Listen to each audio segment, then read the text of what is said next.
Nou vriende, goeiemôre, ons vertrou dat u 'n goeie nag se rus gehad het.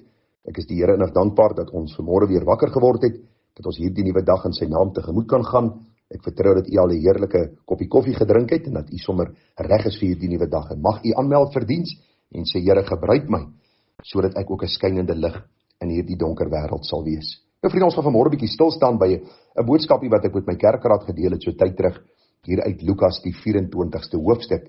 Nou u weet dat Lukas 24 gaan oor die Emmausgangers, hierdie manne wat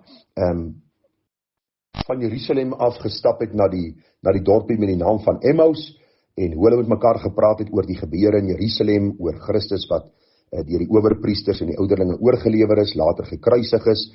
En op daardie stadium was dit die 3de dag en hulle het gedink dat Christus nie opgestaan het. En hierdie twee manne praat met mekaar oor hierdie gebeure. Jesus kom loop saam met hulle en hy vra vir hulle oor watter dinge praat hulle. En hulle vra vir hom, Here, hulle het hom nie gesien op daardie stadium en hom erken sy eerder op daardie stadium nie. Hulle vra net vir hom, is jy 'n vreemdeling hier? Het jy nie gehoor van al die dinge wat gebeur het en al die dinge wat aan die gang is? En die vrou het ons nog kom ontstel, want die Bybel sê vir ons in vers 22 van Lukas 24, maar sommige vroue het ons ook ontstel nadat hulle vroeg by die graf was. En toe hulle sy liggaam nie kry nie, het hulle gekom en gesê dat hulle ook 'n gesig gesien het van die engele wat sê dat hy lewe. En sommige van die wat saam met ons was, het aan die graf gegaan en dit net so gevind soos die vroue ook gesê het, maar hom het hulle nie gesien nie. En ag vriende, hierdie hele gedeelte gaan nou oor waar die Here Jesus self met hierdie mense praat. En as 'n paar gedagtes het my uitgestaan het, hoe die Here met hierdie twee manne praat. In die eerste plek begin die Here en hy sê vir hulle, o onverstandiges met harte wat traag is om te glo alles wat die profete gespreek het. Jy sien die probleem van ons dag en tyd, vriende, is dat mense lees die Bybel, maar hulle glo nie wat hulle lees nie. Hulle lees die Bybel, maar hulle sit heeltyd vraagtekens agter wat hulle lees, in plaas van om te sê, Here, ek kom in 'n nederige hart en ek glo dit wat u gesê het, omdat u woord deur u Gees geïnspireer is. Die Bybel praat ook hier dat hierdie manne traag was om te glo. Met ander woorde, daar was 'n huiwering gewees. Die Here het vir hulle al hierdie waarhede vertel, vir hulle gesê gaan sterwe, hy gaan opstaan, en dit is presies hoe Vader dit bepaal het, en nog steeds was hulle traag om te glo. Maar nou gaan die Here aan. Die Bybel sê, moes die Christus nie hierdie dinge ly en in die heerlikheid ingaan nie, vers 27, en hy het begin van Moses en al die profete af, en vir hulle uitgelê in al die skrifte die dinge wat op hom betrekking het. Nou hierdie twee Emmausgangers stap, sien dit in u geestesoog, hoe stap hulle nou van Jerusalem na Emmaus. Hier kom die Here Jesus, hy stap saam met hulle oë word op daardie stadium deurhou, hulle kan nie erken dat dit Christus is nie. Nou is hulle in gesprek met mekaar, en Jesus begin en sê vir hulle is onverstandig, hulle is traag om te glo wat die skrifte sê, en nou begin hy, hoor ek sê die Bybel, om oor homself te preek.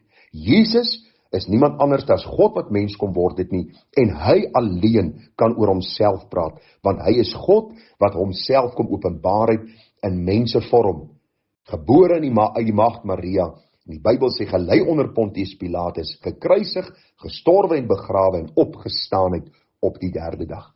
En die Bybel sê hy begin van Moses en die profete vir hulle uitlê, die dinge wat op hom betrekking was. So hy was die prediker, die boodskap het gegaan oor homself, want vriende, die Bybel sê vir ons baie duidelik, as ons Christus verhoog, dan word mense na hom getrek. Hy is die belangrikste tema van die Bybel. Van Genesis tot Openbaring moet ons die goue draad van Christus sien. Hy is beloof in die Ou Testament, hy het gekom in die Nuwe Testament, en hy sê hy sal weer kom om ons te kom haal en sy ewige koninkryk te kom vestig. Baie belangrik, in die Ou Testament lê hy vir hulle uit wat die skrifte sê aangaande hom. Hoe hy sou kom, gebore sou word uit die maagd, hoe hy sou lewe, 'n heilige sondelose lewe, en daardie eenmalige volmaakte dood sou sterwe. Die Bybel sê, hy was die prediker, hy het oor homself gepreek, en het uit die skrif gepreek. Hy het nie met stories gekom nie, hy het nie allerhande goedjies so uit die mou getrek nie. Vriende, hy het uit die woord vir hulle verduidelik, uitleg prediking gedoen, vir hulle gesê, al die skrifte wat op hom betrekking het. En nou weet ons, terwyl hulle stap, was die Here besig om te praat, en toe hulle naby die dorp kom, het die Here gesê, gaan aangaan, hulle sê, nee, kom na ons toe, kom, bly die aand hier oor, kom eet saam met ons. En hoor het sê vers 30, en toe hy met hulle aan tafel was, neem hy die brood en dank, en hy breek dit en gee dit aan hulle. Hoor vers 31, toe is hulle oë geopen, en het hom erken, en hy het hulle uit hulle gesig verdwyn. Ag vriende, ek raak opgewonde as ek dit lees. Wonderlik as die Here jou oë open vir sy waarheid. Tot vandag toe doen hy dit nog. As hy jou wederbaar, vriende, as hy jou geestelike lewe kom gee, begin die Bybel vir jou sin maak. En hoe meer jy jou afhanklikheid aan hom verklaar, des te meer begin die Bybel vir jou sinvol wees, of sinvol raak, en jy begin dit toepas in jou lewe, en jy sien die veranderende werk, wat die woord van God in jou lewe doen. Onthou jy nog Johannes 15 vers 3? Julle is alreeds rein deur die woord, wat ek tot julle gespreek het. Bly in my, soos ek in julle, en hierdie woord moet in julle bly, sê die Bybel.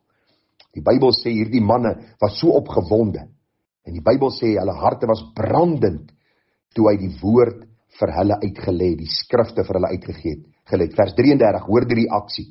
Toe staan hulle in dieselfde uur op en gaan na Jerusalem terug en vind die 11 en die wat saam met hulle bymekaar was en sê, die Here het waarlik opgestaan en het aan Simon verskyn. Toe vertel hulle wat op die pad gebeur het en hoe hy homself aan hulle bekend gemaak het by die breking van die brood. Vriende, wat die wonderlike reaksie was, jy sien, as God ons oë oopmaak vir sy waarheid, dan wil ons vir ander mense dit vertel. Die Bybel sê, hulle het in daardie selfde uur opgestaan, teruggegaan na Jerusalem, en vir die ouens vertel, luister, ons het die Here gesien. As jy Christus ontmoet het, wil jy met ander praat daaroor. Dit maak jou opgewonde. Vriende, luister, uit myself sal ek nooit 'n predikant geword het nie, glo my. Ek was baie jare skaam en teruggetrek, ek het nie graag voor mense gepraat nie, wanneer ek voor hulle moes praat, as ek so op my sene wees, dat my tong aan my verhemelte geklou het.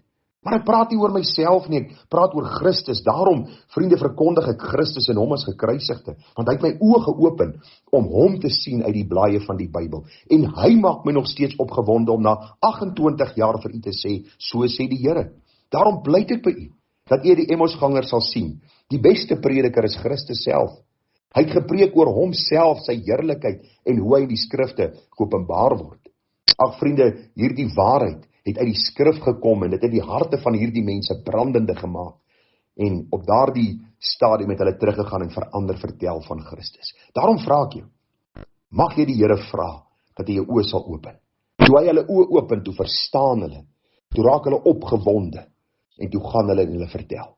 Mag die Here vir ons groot genade gee, dat ons studente van die Bybel sal wees, dat ons sal vra, Here, open ook my oë, dat ek die wonders uit u wet kan sien, dat ek Christus sal sien, afgeskilder, as die gekruisigde, verheerse heiland, die een wat gekom het om te soek en te red die wat verlore was, en mag ek hierdie vreugde wat u in my siel gebring het, met ander deel, sodat hulle ook aan Christus voorgestel kan word, en hom kan dien, in gees en in waarheid. Vriende, baie groete vir u, baie seën, en 'n mooi dagie verder. Tada.